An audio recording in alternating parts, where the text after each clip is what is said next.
As of February 2025, the cost of electricity in Kenya is 19 US cents.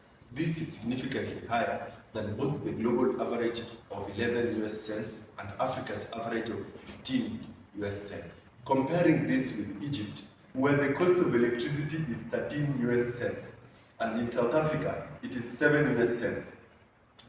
Comparing this with our peers Uganda, where it is 17 US cents, telling you electricity is way expensive here in Kenya. Shockingly, electricity has been made expensive through inefficiencies in the production, transmission, and distribution of power, and the regulatory bodies like EPRA and the Ministry of Energy. Two, looking at the process from production,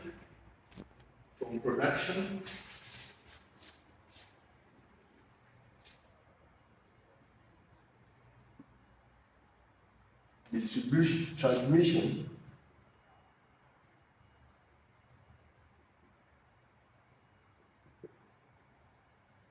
and distribution.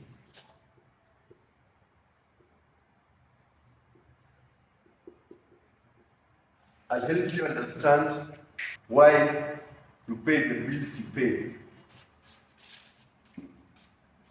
In Kenya, we generate electricity through geothermal, hydroelectric, thermal, wind, and solar. The state-owned electricity generating company, KenGen, produces less than 60% of the country's electricity. Less than 60% of the electricity. 60%. The remaining 40% is produced by independent power producers, the IPPs, independent power producers. So, these independent power producers sell electricity directly to the state-owned distribution company, KPLC. While we have a transmission company, transmission companies in Kenya are KETRACO and KPLC. KETRACO and KPLC.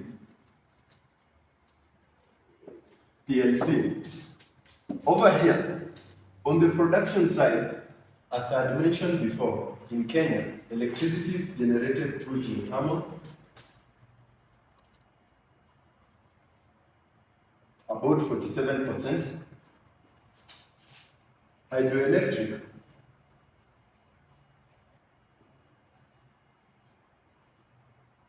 about 25%,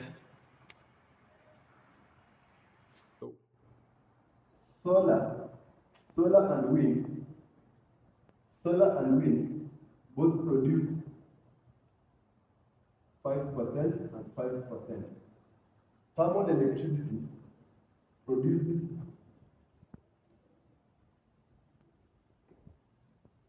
10% of the electricity in Kenya.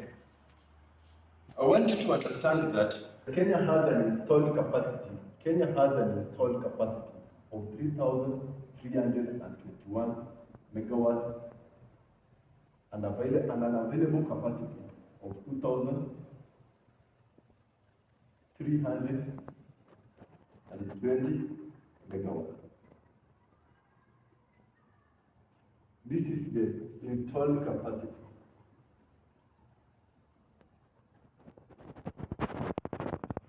This is the available capacity. This is what is available. Let me explain. You understand that we, in the production of electricity, you understand that for hydroelectric, during dry seasons, during the power produced in a hydroelectric will always have fluctuations. The amount of electricity produced will always have fluctuations. During dry seasons, when the water in the dams are low, the dams will produce less electricity. Similar to geothermal, there are times when some turbines will be closed for maintenance. Hence, not all these installations will always run at full capacity. When everything is running at full capacity, both geothermal, hydroelectric, solar, wind, and thermal, that's when you get the 3,321 megawatts.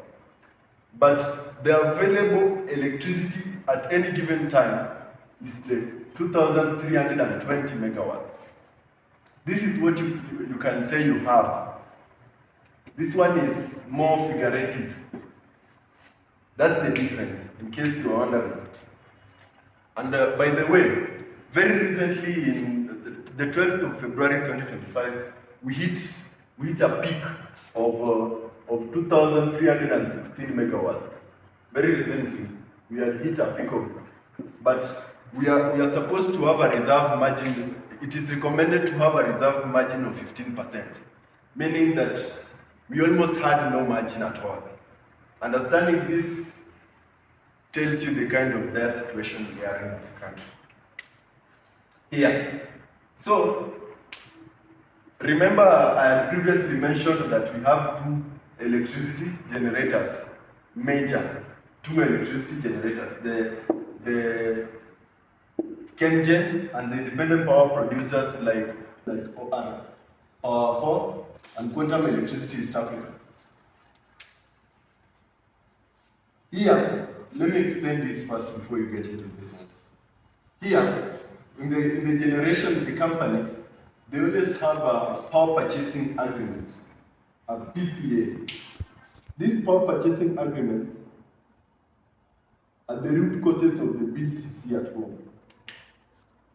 These power purchasing agreements, they sign with the distributor, KPLC, to sell electricity that they generate. These independent power producers, they sell this electricity to KPLC at very high rates. Imagine KenGen sells electricity at about 5 shillings per unit per kilowatt hour, while some independent power producers sell electricity, the same KPLC at about 30 shillings. So you have a difference of 25 shillings there. So like you understand, and these power purchasing agreements usually last for a very long duration of time, usually about 25 years to 30 years. So we can be in 2025 today. During the course of these 20 years, even a power purchasing agreement that was signed way back in 2010 could still be active today. Even those that were signed in 2003, 2005 could still be used today. Like you signed a power purchasing agreement with the KPLC to sell electricity at 5 shillings, at 25 shillings, But today your cost of production, you can manage to produce the same electricity at 5.4, meaning you have a profit margin of 25 shillings.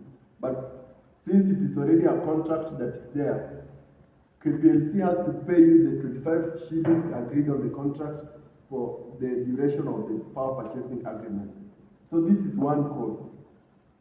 Here on generation, or on electricity generation, for geothermal power plants, they're very expensive to set up. Most of them were funded by, like in the old carriers, were funded by World Bank and other international money lending institutions that are still, the debt is still being financed.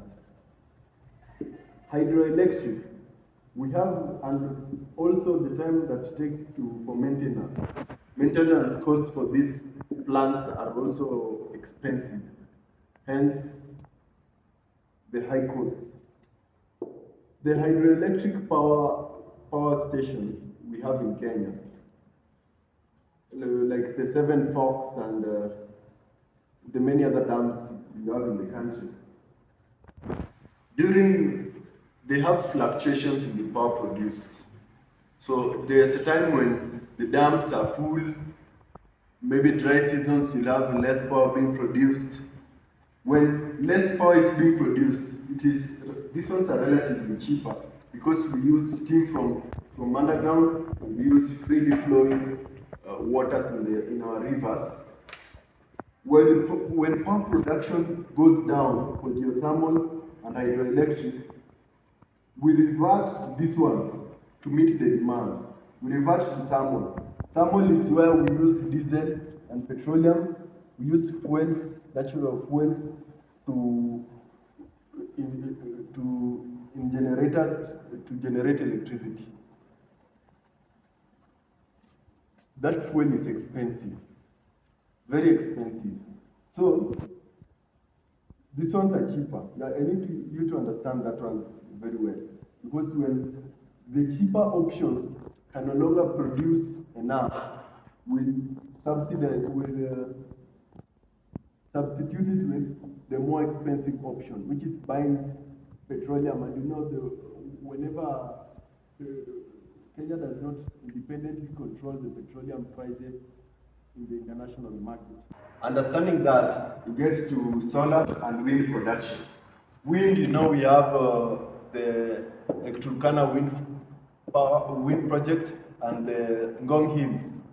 Those ones also, plus other plants inside the country, like we have some in Malindi. No, Malindi is solar. Those ones, all of them contribute 5% marginal.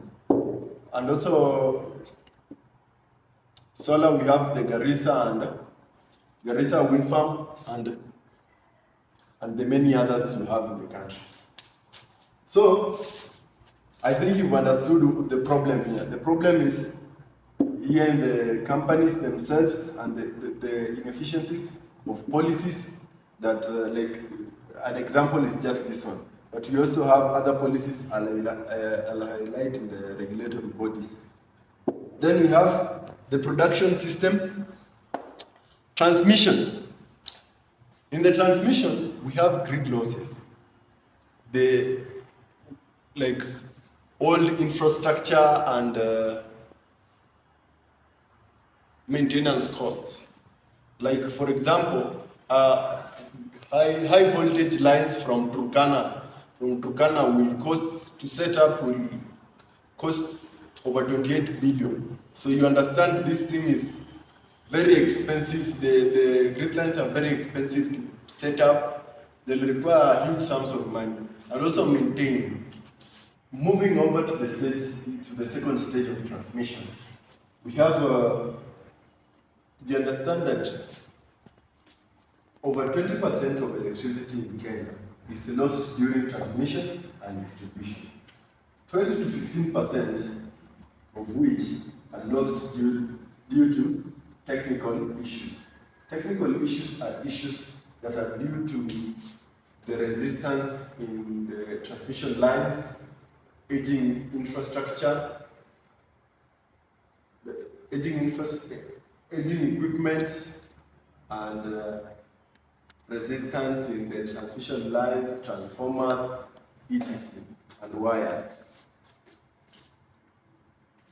This technical are stuff, those ones that are old. We are talking about old, overloaded infrastructure.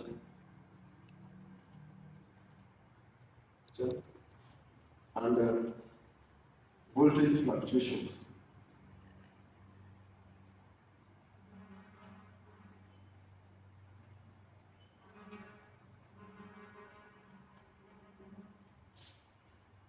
Voltage fluctuations.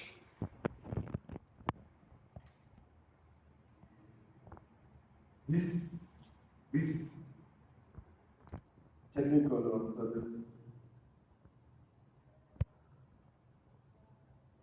between 12 to 15%. So that one will tell you a lot. So, like, when electricity is being transmitted from the production towards distribution, you'll have some losses along the way. Some electricity will be lost. Mostly, you'll understand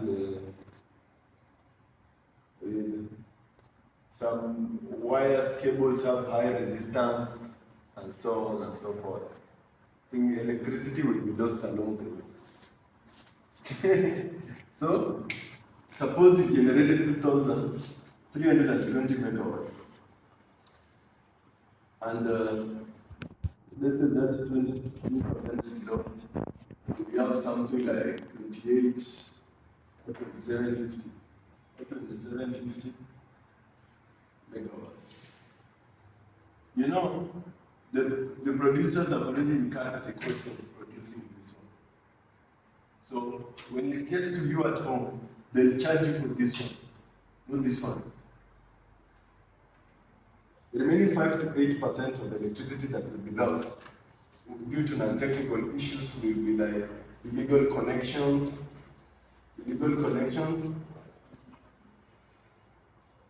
those tampered meters, illegal connections and tampered meters. Understand the problem. So when they lose all the electricity lost in the system, we said they were 20%. This 20%, you will be charged for this electricity. Have you looked at the electricity that is lost, that you still get charged for? So let's look at the regulatory bodies. The regulatory bodies, majorly we have the Ministry of Energy,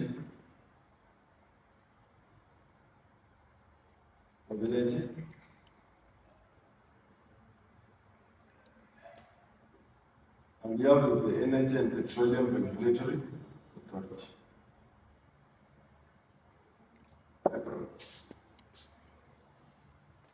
So these ones are the key policy makers for everything in the stage. They'll make policies from the production, the transmission, and the distribution, from the costs to everything in between. When KPLC is allowed to charge those costs, you'll have a lot of tariffs that will be approved by EPRA. They'll approve even the PPAs and the fuel cost adjustment. This one is the charge you basically pay for the fuel used in the production of electricity. This one is a charge on the electricity bills. They are the ones who approve it. They approve everything. Every form of policy will come from these ones and maybe Parliament. With that, I think we've covered everything that makes electricity expensive in Kenya. If there's anything I missed out in my explanation, please feel free to comment in the video below. Like and subscribe to my channel so that I can continue making better content for you and for me. Thanks for watching.